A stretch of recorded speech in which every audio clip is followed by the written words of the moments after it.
is an executive director for Serve America PAC. Also with us is Marc Thiessen, Washington Post columnist. Both are Fox News contributors. Welcome to both of you, Marie and Marc. Hey, Sandra. Great to be with you, and great to be back on the air with Marie. Yes, absolutely. Welcome back, Marie. So, Marie, why don't you kick things off here? I mean, what is going on with this back and forth with Hillary Clinton and Tulsi Gabbard? What a mess. Well, here's a couple bottom lines. First of all, Hillary Clinton, I think, has done many good things in her professional and political career. I don't think comments like this from her help the conversation inside the Democratic Party right now. Tulsi is a decorated veteran. She served honorably in the United States military. It is also true that for some reason, many of the same Russian bots and Russian online accounts that were trying to support Donald Trump in 2016 are very supportive of Tulsi. And a lot of the reason people think that, Sandra, is because of her stance on Syria. Last week in the debate, she called it the U.S. regime change war in Syria. That's a Putin talking point, right? So her position on Syria and at times her tacit support for Assad is very close to the Russian position. But all of this is a sideshow in the context of the fact that the current president is asking other countries to interfere in our election. Right. This is a sideshow, honestly, is how I see it. Let Marc respond to that. Well, first of all, how would Hillary Clinton know that she was an asset? Did she hire Fusion GPS to go and do a dossier on her the way she did Donald Trump? You know, this is ridiculous. Look, Tulsi Gabbard is now finally starting to learn what it feels like to be Donald Trump. Donald Trump was accused of being a Russian asset. Donald Trump was accused by Democrats on Capitol Hill of working for the Russians, of colluding with a foreign power to undermine our democracy, and none of it was true. So, you know, welcome to the party, Tulsi. You're in the same boat as Donald Trump was. But, you know, the other thing that's interesting here is that, you know, she says that when she responded to her, she said, like, Hillary is a warmonger, a queen of the warmongers, and the representative of all the corruption and rot in the Democratic Party. She endorsed Hillary Clinton in 2016.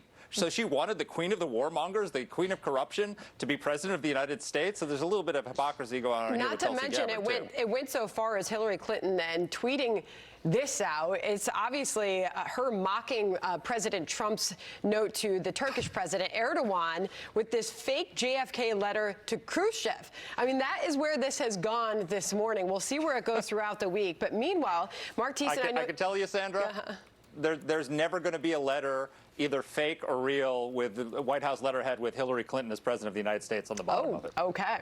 All right. Well, you never, I mean, Marie, a lot of people are wondering why she's getting involved to the point that she is, taking on Tulsi Gabbard in the middle of all this. I want to ask you about this piece.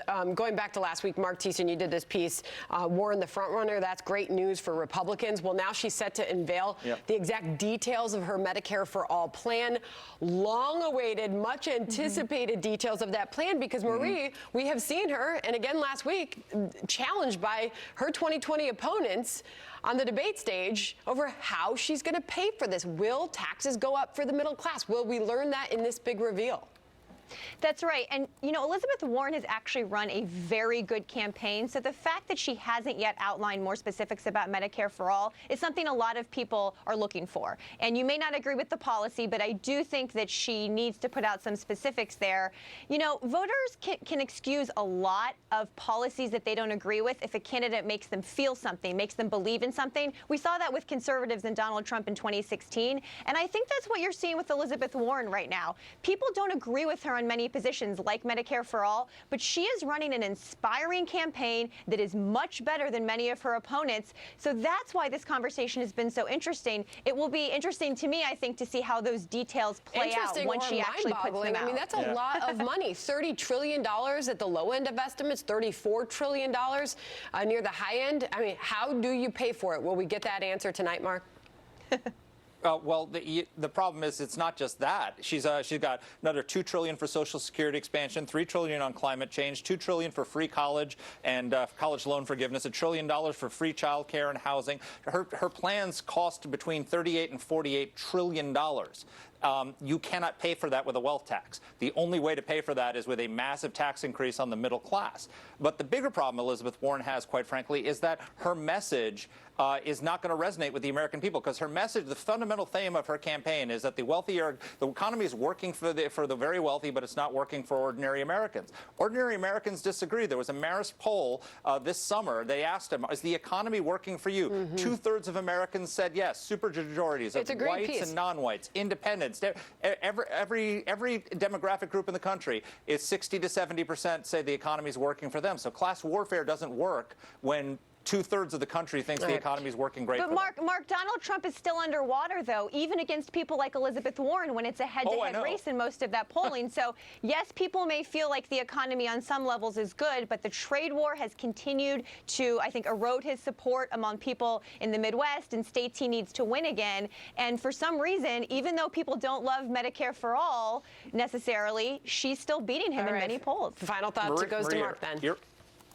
Yeah, you're 100% right, Marie, that Donald Trump is still underwater. And that's why Elizabeth Warren is so dangerous for the Democratic Party, because there are a lot of people who like Donald Trump's policies but don't like Donald Trump. And the Democrats, if they want to win, they need to give those people a safe harbor to go to, for people who have Trump exhaustion. And Elizabeth Warren presents an existential threat to the American economy. If they nominate Elizabeth Warren, there's no safe harbor. There are people who didn't vote for Trump the first time who will vote for Trump this time. I wish we could keep this conversation going. We'll It's a good one. Mark and I'll Marie, go on with Marie anytime. thank you for kicking off this hour with us. Thanks to both of you. Thanks, Sandra.